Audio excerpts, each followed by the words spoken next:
दिल्ली को अमीरों का दमन किया। इल्तुतमिश पहला शासक था जिसने 1229 ईस्वी में बगदाद के खलीफा से सुल्तान पद की वैधानिक स्वीकृति प्राप्त की। इल्तुतमिश की मृत्यु अप्रैल 1236 ईस्वी में हो गई। चंगेज खान से बचने के लिए ख्वारिज्म के सम्राट जलालुद्दीन को इल्तुतमिश ने अपने यहाँ शरण नहीं दी थी। इल्तुतमिश के बाद उसका पुत्र रुकनुद्दीन फिरोज गद्दी पर बैठा। वह एक अयोग्य शासक था। इसके अल्पकालीन शासन पर उसकी मां शाह तुर्कान छाई रही।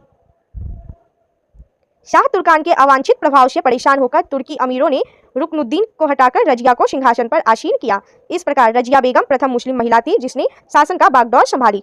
रजिया ने पर्दा प्रथा का त्याग कर वह पुरुषों की तरह चोगा यानी काबा एवं कुलाह यानी टोपी पहनकर राज दरबार में खुले मुंह से जाने लगी। रजिया ने मलिक जमालुद्दीन याकूत को अमीर अखुर घोड़े का सरदार नियुक्त किया। गैर तुर्कों को सामंत बनाने के रजिया के प्रयासों से तुर्की अमीर विरुद्ध हो गए और उसे बंदी बनाकर दिल्ली की गद्दी पर मुइजुद्दीन वहराम शाह को बैठा दिया। रजिया की शादी अल्तुनिया के साथ हुई। इससे शादी करने के बाद रजिया ने पुनः गद्दी प्राप्त करने का प्रयास किया लेकिन वह असफल रही। रजिया की हत्या 13 अक्टूबर 1240 ईस्वी को डाकुओं के द्वारा कैथल के पास कर दी गई। वहराम शाह को बंदी बनाकर उसकी हत्या मई 1242 ईस्वी में कर दी गई। उसके बाद दिल्ली का सुल्तान अलाउद्दीन मसूद शाह बना। बलबन ने षड्यंत्र के द्वारा 1246 ईस्वी में अलाउद्दीन मसूद शाह को सुल्तान के पद से हटाकर नासिरुद्दीन मोहम्मद को सुल्तान बना दिया। नासिरुद्दीन मोहम्मद ऐसा सुल्तान था जो टोपी सीकर अपना जीवन निर्वाह करता था। बलबन ने अपनी पुत्री का विवाह नासिरुद्दीन महमूद के साथ किया था। बलबन का वास्तविक नाम बहाउद्दीन था। वह इल्तुतमिश का गुलाम था। तुर्कान ए चिहलगानी का विनाश बलबन ने किया था। बलबन 1266 में ग्यासुद्दीन बलबन के नाम से दिल्ली की गद्दी पर बैठा। यह मंगोलों के आक्रमण से दिल्ली की रक्षा करने में सफल रहा। सीरी नामक नया नगर बलबन ने बसाया था। राज दरबार में सिजदा एवं पैबोस प्रथा की शुरुआत बलबन ने की थी। बलबन ने फारसी रीति रिवाज पर आधारित नवरोज फारसी साल का पहला दिन उत्सव को प्रारंभ करवाया। अपने विरोधियों के प्रति बलबन ने कठोर लौह एवं रक्त की नीति का पालन किया। नासिरुद्दीन महमूद ने बलबन को उलुग खान की उपाधि प्रदान की। बलबन आखेट अभियान के बहाने अपनी सेना को लंबी दूरी तक कवायदा कराकर दुरुस्त रखता था। बलबन के दरबार में फारसी के प्रसिद्ध कवि अमीर खुसरो एवं अमीर हसन रहते थे। गुलाम वंश का अंतिम शासक शमुद्दीन कैमुर्स था। खिलजी वंश 1290 से 1320 ईस्वी। गुलाम वंश के शासन को समाप्त कर 13 जून 1290 ईस्वी को जलालुद्दीन फिरोज खिलजी ने खिलजी वंश की स्थापना की। इसने किलोखड़ी को अपनी राजधानी बनाया। जलालुद्दीन की हत्या 1296 ईस्वी में उसके भतीजे व दामाद अलाउद्दीन खिलजी ने करामानिकपुर प्रयाग में कर दी। 22 अक्टूबर 1296 में अलाउद्दीन दिल्ली का सुल्तान बना। अलाउद्दीन के बचपन का नाम अली तथा गुरसाप था। अलाउद्दीन खिलजी ने सेना को नगद वेतन देने एवं अस्थायी सेना की नींव रखी। दिल्ली के शासकों में अलाउद्दीन खिलजी के पास सबसे विशाल अस्थायी सेना थी। घोड़ा दागने एवं सैनिकों का हुलिया लिखने की प्रथा की शुरुआत अलाउद्दीन खिलजी ने की। अलाउद्दीन ने भू राजस्व की दर को बढ़ाकर उपज का 1/2 भाग कर दिया। इसने खम्स लूट का धन में सुल्तान का हिस्सा 1/4 भाग के स्थान पर 3/4 भाग कर दिया। इसने व्यापारियों में बेईमानी रोकने के लिए कम तौलने वाले व्यक्ति के शरीर में से मांस काट लेने की आदेश दिया। इसने अपने शासनकाल में मूल्य नियंत्रण प्रणाली को दृढ़ता से लागू किया। दक्षिण भारत की विजय के लिए अलाउद्दीन ने मलिक काफूर को भेजा।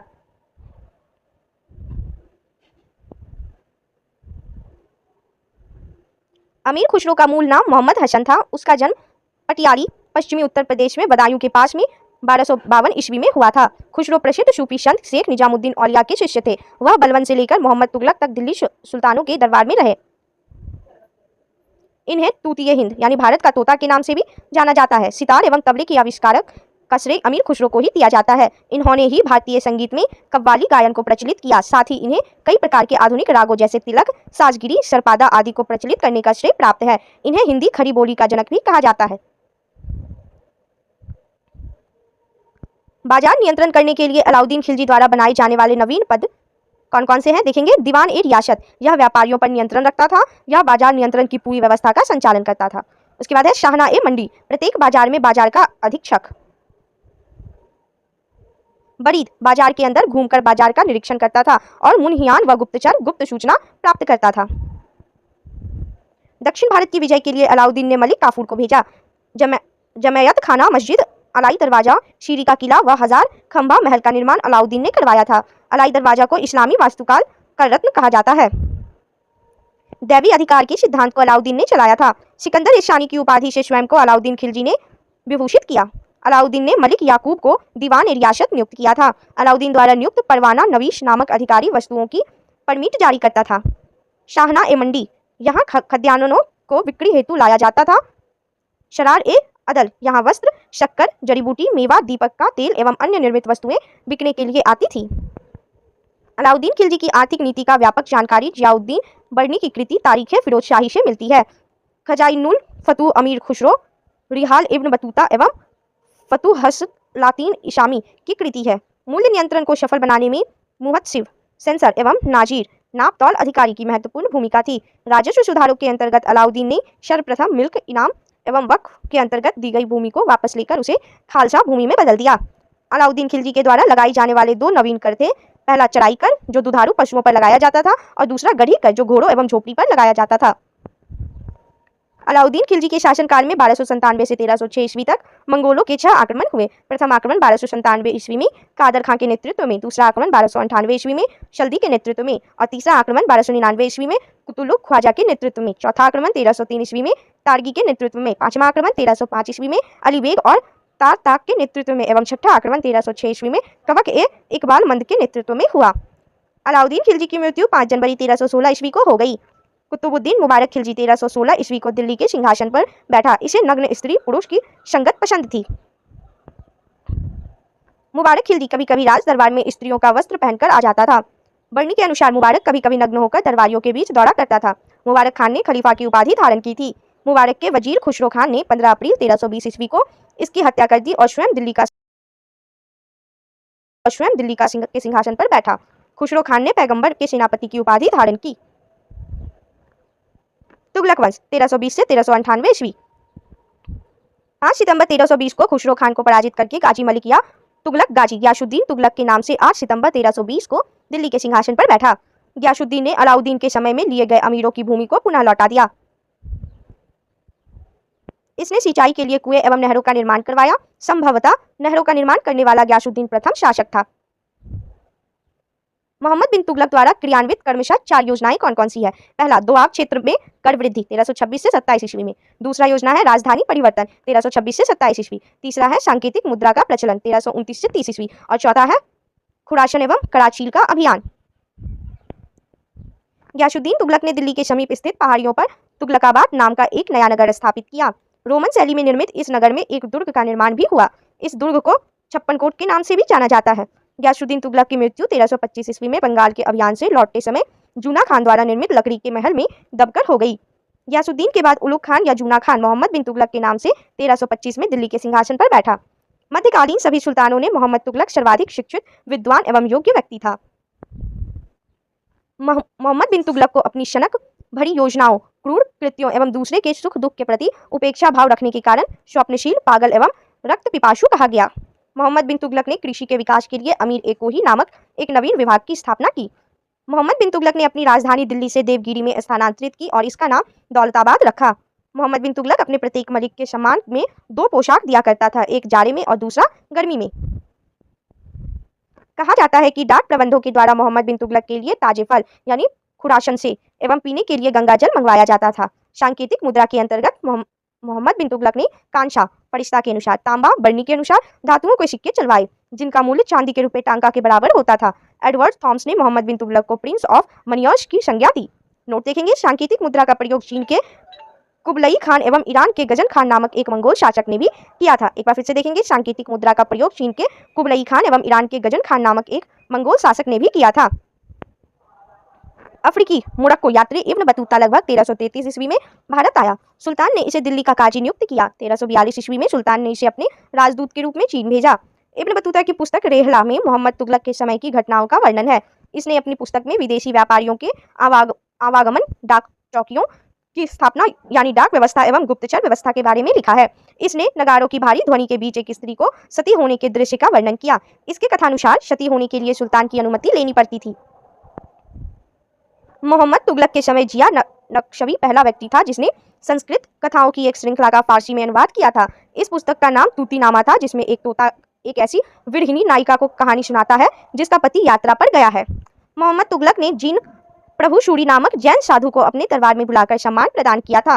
मोहम्मद बिन तुगलक की मृत्यु 20 मार्च 1351 ईस्वी को सिंध जाते समय ठट्टा के निकट गोडाल में हो गई। मोहम्मद बिन तुगलक के शासनकाल में दक्षिण में हरिहर एवं बुक्का नामक दो भाइयों ने 1336 में स्वतंत्र राज्य विजयनगर की स्थापना की।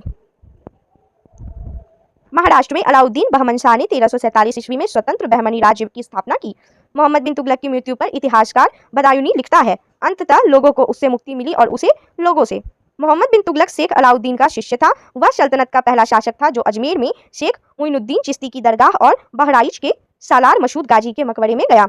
मोहम्मद बिन तुगलक ने बदायूं के मीरन मुलहिम, दिल्ली में शेख निजामुद्दीन औलिया, मुल्तान में शेख रुकनुद्दीन, अजुधन में शेख मुल्तान आदि संतों की कब्र पर मकबरे बनवाए।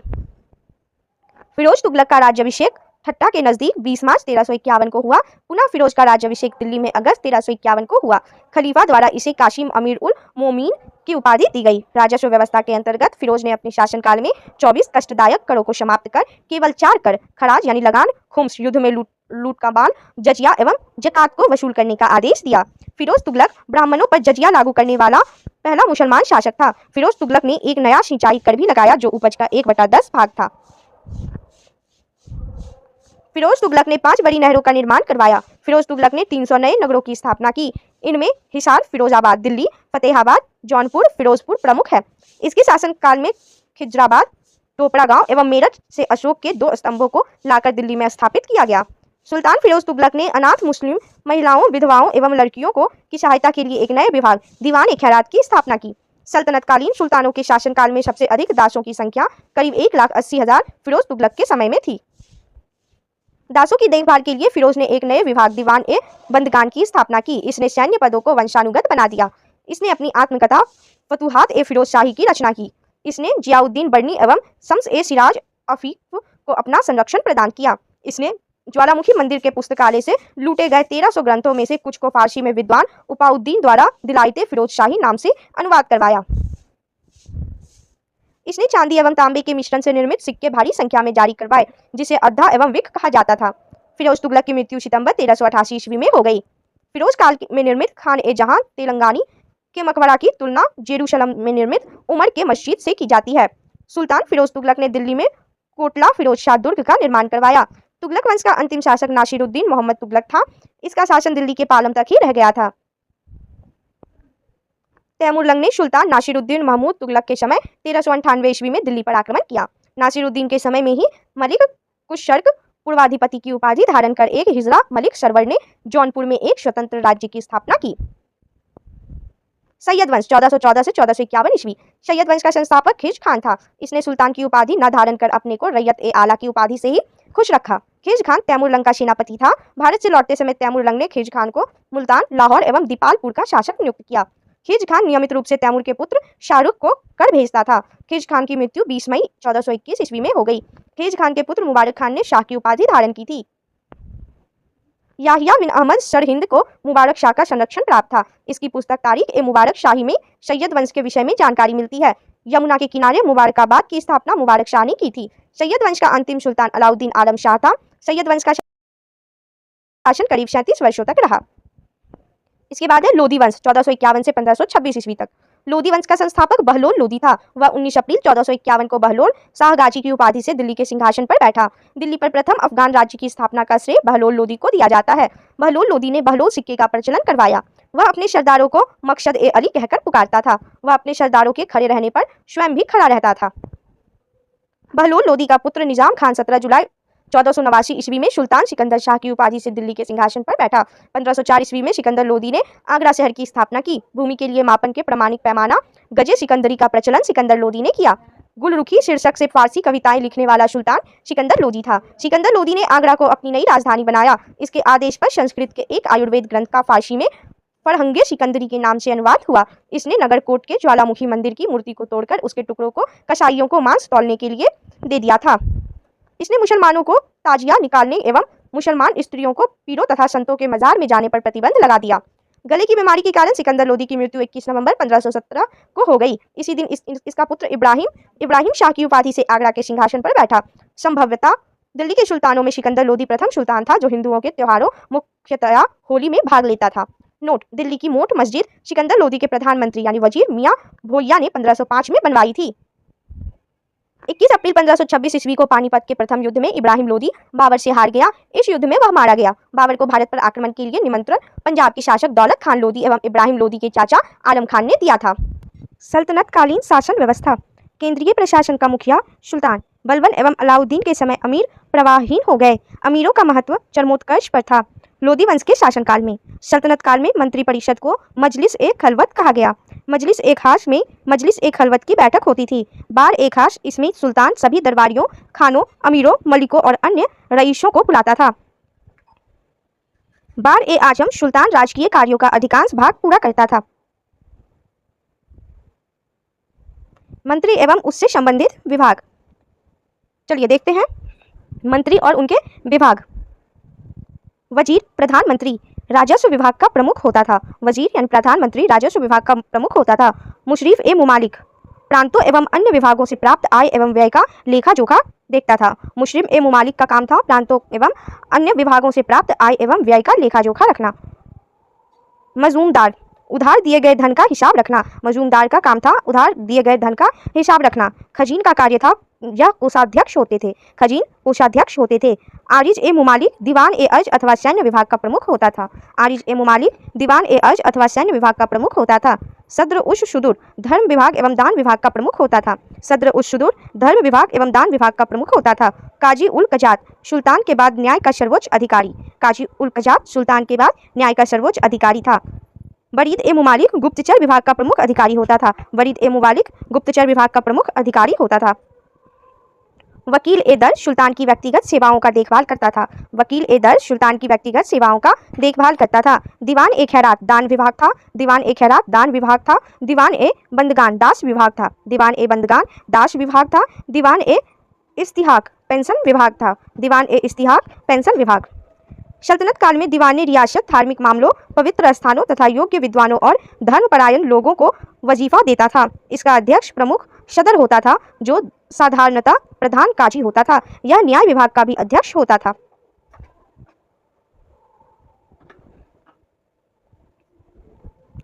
विभाग और बनाने वाले सुल्तान। दीवान ए मुख्तराज वित्त विभाग बनाया था अलाउद्दीन खिलजी। दीवान ए मुस्तराज वित्त विभाग अलाउद्दीन खिलजी। दीवान ए कोही कृषि विभाग मोहम्मद बिन तुगलक। दीवान ए कोही कृषि विभाग मोहम्मद बिन तुगलक। दीवान ए अर्ज सैन्य विभाग बलबन। दीवान ए अर्ज सैन्य विभाग बलबन। दीवान ए बंदगान फिरोज शाह तुगलक। दीवान ए बंदगान फिरोज शाह तुगलक। दीवान ए खैरात फिरोज शाह तुगलक। दीवान ए खैरात फिरोज शाह तुगलक। दीवान ए इस्तिहाक फिरोज शाह तुगलक। दीवान ए इस्तिहाक फिरोज शाह तुगलक।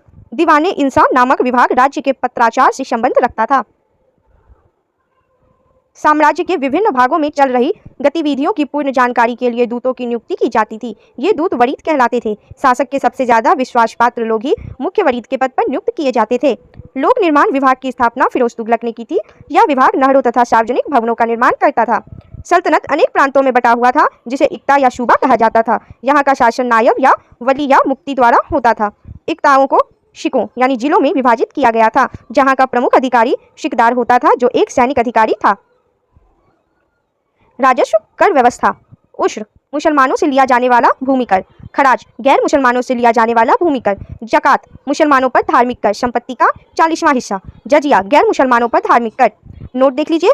खम्स या लूटे हुए धन खानों अथवा भूमि में गड़े हुए खजानों से प्राप्त संपत्ति का 1/5 भाग था, जिस पर सुल्तान का अधिकार था, तथा शेष 4/5 भाग पर उसके सैनिकों अथवा खजाने को प्राप्त करने वाले व्यक्ति का अधिकार होता था। परंतु फिरोज तुगलक को छोड़कर अन्य सभी शासकों ने 4/5 हिस्सा स्वयं अपने लिए रखा।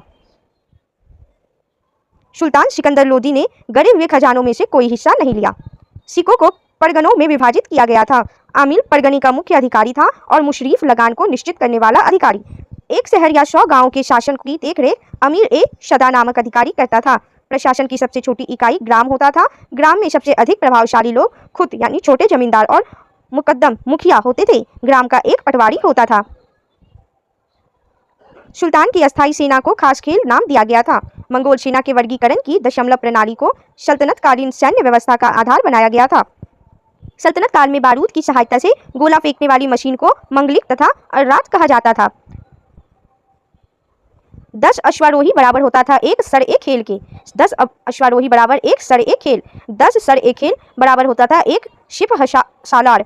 10 सर ए खेल बराबर होता था एक शिप हसालार के। 10 शिप हसालार बराबर होता था एक अमीर के 10 शिप हसालार 1 अमीर के बराबर होता था। 10 अमीर 1 मलिक के बराबर, 10 अमीर 1 मलिक के बराबर और 10 मलिक 1 खान के बराबर। 10 मलिक 1 खान के बराबर। स्थान और उनके प्रसिद्धि के कारण। सरसूती अच्छी किस्म के चावल के लिए प्रसिद्ध था। सरसूती अच्छी किस्म के चावल के लिए प्रसिद्ध था। अनहीवाड़ा व्यापारियों का तीर्थ स्थल के रूप में प्रसिद्ध था। अनहीवाड़ा व्यापारियों का तीर्थ स्थल के रूप में प्रसिद्ध था। सतगांव रेशमी रजाइयों के लिए प्रसिद्ध था। सतगांव रेशमी रजाइयों के लिए प्रसिद्ध था। आगरा नील उत्पादन के लिए प्रसिद्ध था। आगरा नील उत्पादन के लिए प्रसिद्ध था। बनारस सोने चांदी व जरी काम के लिए प्रसिद्ध था। बनारस सोने चांदी व जरी के काम के लिए प्रसिद्ध था। अलाउद्दीन खिलजी ने एकता प्रथा को समाप्त किया था। एकता प्रथा की दोबारा शुरुआत फिरोज तुगलक ने की थी। सल्तनत काल में अच्छी नस्ल के घोड़े तुर्की, अरब एवं रूस से मंगाए जाते थे। हाथी मुख्यतः बंगाल से मंगाए जाते थे। सल्तनत कालीन कानून शरीयत, कुरान एवं हदीस पर आधारित था। मुस्लिम कानून के 4 महत्वपूर्ण स्रोत थे: कुरान, हदीस, इजमा एवं कयास। सुल्तान सप्ताह में 2 बार दरबार में न्याय करने के लिए उपस्थित होता था। सल्तनत काल में लगान निर्धारित करने की मिश्रित प्रणाली को मुक्ताई कहा गया है। भूमि की नाप जोख करने के बाद क्षेत्रफल के आधार पर लगान का निर्धारण मशाहत कहलाता था। इसकी शुरुआत अलाउद्दीन ने की। पूर्णतः केंद्र के नियंत्रण में रहने वाली भूमि खालसा भूमि कहलाती थी। अलाउद्दीन ने दान दी गई अधिकांश भूमि को छीनकर खालसा भूमि में परिवर्तित कर दिया। सल्तनत कालीन मुद्रा व्यवस्था चांदी के टंके और तांबे के दिरहम पर आधारित थी। देवल सल्तनत काल में अंतर्राष्ट्रीय बंदरगाह के रूप में प्रसिद्ध था। विजयनगर साम्राज्य। विजयनगर साम्राज्य की स्थापना 1336 ईस्वी में हरिहर एवं बुक्का नामक 2 भाइयों ने की थी, जो 5 भाइयों के परिवार के अंग थे। विजयनगर का शाब्दिक अर्थ जीत का शहर। हरिहर एवं बुक्का ने विजयनगर की स्थापना विद्यारण्य संत से आशीर्वाद प्राप्त कर की थी। हरिहर एवं बुक्का ने अपने पिता संगम के नाम पर संगम राजवंश की स्थापना की। विजयनगर साम्राज्य की राजधानी हम्पी थी। विजयनगर साम्राज्य के खंडहर तुंगभद्रा नदी पर स्थित है। इसकी राजभाषा तेलुगु थी। संगम वंश के प्रमुख शासक। हरिहर 1336 से 1356 तक। बुक्का प्रथम का शासन 1356 से 1377 तक रहा। हरिहर द्वितीय का शासन 1377 से 1404 तक। देवराय प्रथम का शासक 1406 से 1422 तक। देवराय द्वितीय का 1422 से 1446 तक और मल्लिका अर्जुन का 1446 से 1465 तक शासन रहा। विरूपाक्ष द्वितीय का शासन 1465 से 1485 तक रहा। हरिहर एवं बुक्का पहले वारंगल के काकतीय शासक प्रताप रुद्रदेव के सामंत थे। विजयनगर साम्राज्य पर क्रमशः निम्न वंशों ने शासन किया: संगम, शलुभ, तुलुभ एवं अराविडु वंश। अष्टदिग्गज में शामिल कवि और उनकी रचना देखेंगे: अलसनी पेद्दन, मनुचरितम एवं हरिकथासार। अलसनी पेद्दन रचना है मनुचरितम एवं हरिकथासार। नंदीतिम्स की रचना है परिजात हरण। नंदीतिम्स की रचना है परिजात हरण। भट्टमूर्ति की रचना है नरस भूपालियम और हरिचंद्रन लोपाख्यानम। भट्टमूर्ति, नरस भूपालियम और हरिचंद्रन लोपाख्यानम। धुर्जति कलहस्ती महात्म्य।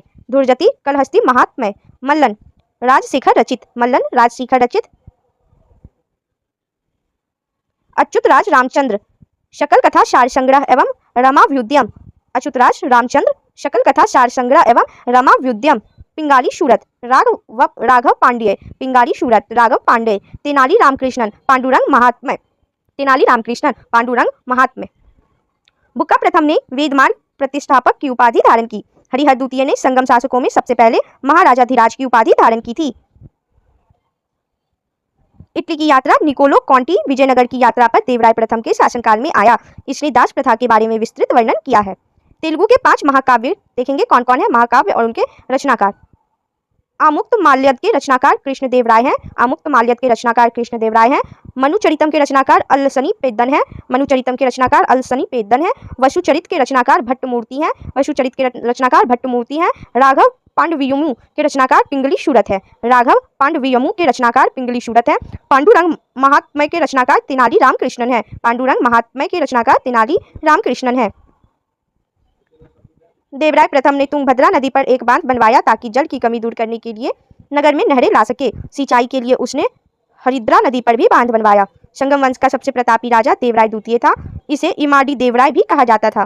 फारसी राजदूत अब्दुल रज्जाक देवराय द्वितीय के शासनकाल में विजयनगर आया था। इसके अनुसार विजयनगर में पुलिस वालों का वेतन वेश्यालय की आय से दी जाती थी। तेलुगु कवि श्रीनाथ कुछ दिनों तक देवराय द्वितीय के दरबार में रहे।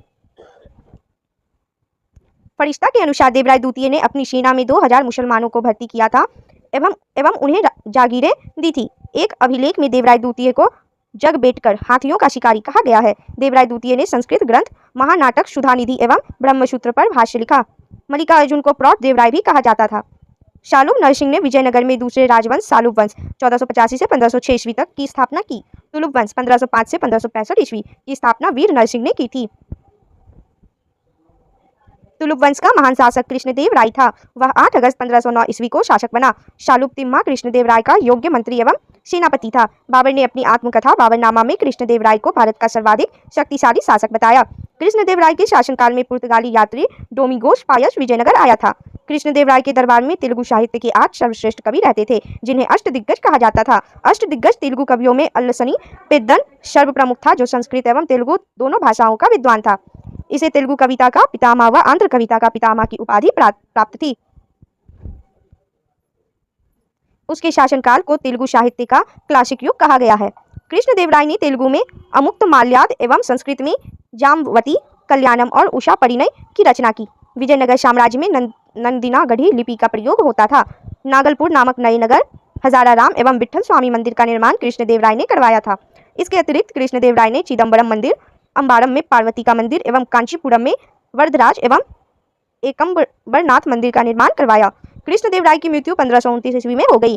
कृष्णदेव राय ने आंध्र भोज, अभिनव भोज, आंध्र पितामह आदि उपाधि धारण की थी। तुलुप वंश का अंतिम शासक सदाशिव था। राक्षसी तंगड़ी या तालीकोटा या बन्नीहट्टी का युद्ध 23 जनवरी 1565 ईस्वी में हुआ। इसी युद्ध के कारण विजयनगर का पतन हुआ। विजयनगर के विरुद्ध बने दक्षिण राज्यों के संघ में शामिल था बीजापुर, अहमदनगर, गोलकुंडा एवं बीदर। इस संयुक्त मोर्चे का नेतृत्व अली आदिल शाह कर रहा था। तालीकोटा के युद्ध में विजयनगर का नेतृत्व राम राय कर रहा था। विजयनगर बहमनी के सुल्तानों के हित 3 अलग अलग क्षेत्रों में आपस में टकराते थे। तुंगभद्रा के दोआब में, कृष्णा गोदावरी के कछाड़ में और मराठावाड़ा के प्रदेश में। तालीकोटा युद्ध के बाद सदाशिव ने तिरुमल के सहयोग से पेनुकोंडा को राजधानी बनाकर शासन करना प्रारंभ किया। विजयनगर के चौथे राजवंश अराविडु वंश 1570 से 1672 ईस्वी तक की स्थापना तिरुमल ने सदाशिव को अपदस्थ कर पेनुकोंडा में किया। अराविडु वंश का अंतिम शासक रंग तृतीय था। अराविडु शासक वेंकट द्वितीय के शासनकाल में ही वोडेयार ने 1612 ईस्वी में मैसूर राज्य की स्थापना की थी।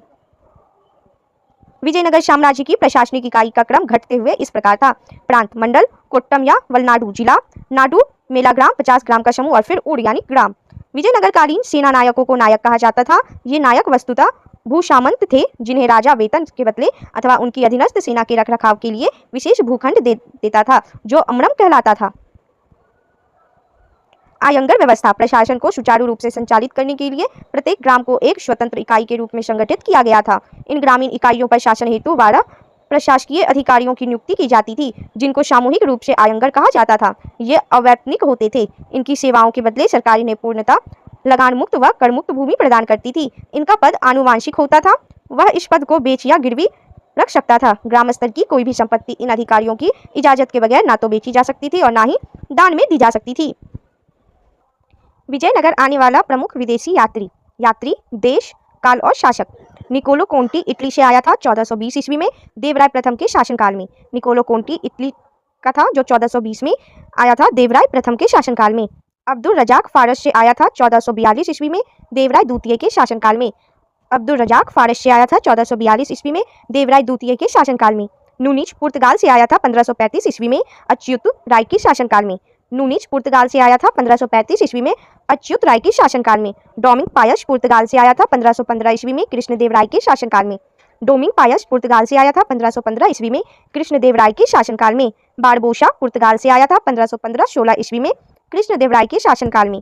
बारबोसा पुर्तगाल से आया था 1515-16 ईस्वी में, कृष्णदेव राय के शासनकाल में। कर्णिक नामक आयंगर के पास जमीन के क्रय विक्रय से संबंधित समस्त दस्तावेज होते थे। विजयनगर साम्राज्य की आय का सबसे बड़ा स्रोत लगान था। भू राजस्व की दर उपज का 1/6वां भाग था। विवाह कर वर एवं वधू दोनों से लिया जाता था। विधवा से विवाह करने वाले इस कर से मुक्त थे। उम्बली ग्राम में विशेष सेवाओं के बदले दी जाने वाली लगान मुक्त भूमि की भूधारणा पद्धति थी। रक्त कोड़गे युद्ध में शौर्य का प्रदर्शन करने वाले मृत लोगों के परिवार को दी गई भूमि को कहा जाता था। कुट्टीगी ब्राह्मण, मंदिर या बड़े भूस्वामी जो स्वयं कृषि नहीं करते थे, किसानों को पट्टे पर भूमि दे देते थे। ऐसी भूमि को कुट्टगी कहा जाता था। वे कृषक मजदूर जो भूमि के क्रय विक्रय के साथ ही हस्तांतरित हो जाते थे, कुदी कहलाते थे। युद्ध में वीरता दिखाने वाले पुरुषों के लिए गंडपेद्र नामक पैर में धारण करने वाले कड़े को सम्मान का प्रतीक माना जाता था। कृष्णदेवराय के दरबार में महिला अंगरक्षिकाओं का वर्णन मिलता है। विजयनगर का सैन्य विभाग कदाचार कहलाता था तथा इस विभाग का उच्च अधिकारी दंडनायक या सेनापति होता था। टकसाल विभाग को जोड़ीखाना कहा जाता था। चेट्टियों की तरह व्यापार में निपुण दस्तकार वर्ग के लोगों को वीर पंजाल कहा जाता था। उत्तर भारत से दक्षिण भारत में आकर बसे लोगों को बड़वा कहा जाता था। विजयनगर में दास प्रथा प्रचलित थी। मनुष्यों के क्रय विक्रय को वेश्वग कहा जाता था। पर्दा प्रथा का प्रचलन नहीं था, परंतु सती प्रथा स्वैच्छिक विद्यमान थी। बाल विवाह सामान्य प्रथा थी। मंदिरों में रहने वाली स्त्रियों को देवदासी कहा जाता था। इनको आजीविका के लिए भूमि या नियमित वेतन दिया जाता था। विजयनगर के मंदिर स्थापत्य की एक प्रमुख विशेषता कल्याण मंडप एवं 1000 स्तंभों वाले गोपुरम का निर्माण था। कल्याण मंडप में देवता का विवाह समारोह मनाया जाता था। मंदिर के साथ देवता की पत्नी हेतु अम्मान मंदिर का भी निर्माण होता था। तिरुपति मंदिर में कृष्णदेवराय एवं उसकी पत्नियां तिरुमल एवं चिंता देवी तथा वेंकट प्रथम आदि की मूर्तियां हैं। महानवमी का त्योहार विजयनगर का प्रमुख राज्योत्सव था। यह उत्सव देवी दुर्गा को प्रसन्न करने के लिए था। विजयनगर काल की कन्नड़ कृतियों में भीमक द्वारा रचित वाशव पुराण अत्यंत प्रसिद्ध लिंगायत धर्म ग्रंथ है। मदुरा विजयम बुक्का प्रथम के पुत्र कुमार कंपन की पत्नी गंगा देवी की रचना है। कृष्णदेवराय और रामराय एक अच्छे संगीतज्ञ थे। लक्ष्मी नारायण कृष्णदेवराय का दरबारी संगीतकार था। उसने संगीत सूर्योदय नामक पुस्तक की रचना की। संत विद्रनिक ने संगीत ग्रंथ संगीत सार की रचना की। वीणा विजयनगर साम्राज्य का सर्वाधिक प्रसिद्ध और लोकप्रिय संगीत वाद्य था। विजयनगर की चित्रकला लिपाक्षी कला के नाम से जानी जाती है। इस चित्रकला के विषय रामायण एवं महाभारत से लिए गए हैं। विजयनगर में नृत्य और संगीत को मिलाकर एक शैली विकसित हुई जो यक्षिणी शैली के नाम से जानी जाती है। विजयनगर का सर्वाधिक प्रसिद्ध सिक्का स्वर्ण का वाड़ा था। इसका वजन 52 ग्रेन था, जिसे विदेशी यात्रियों ने हून, परदौश या पगौड़ा के रूप में उल्लेखित किया है। सोने के छोटे सिक्कों को प्रताप तथा फनम कहा जाता था। प्रताप 26 ग्रेन का तथा फनम 5.5 ग्रेन का होता था। चांदी के छोटे सिक्कों को तार कहा जाता था। विजयनगर के पश्चिमी तटीय क्षेत्रों में क्रूजेडो, पुर्तगाली, दिनार, फारसी, फ्लोरिन और दुकेट इटली मुद्राएं प्रचलित थी।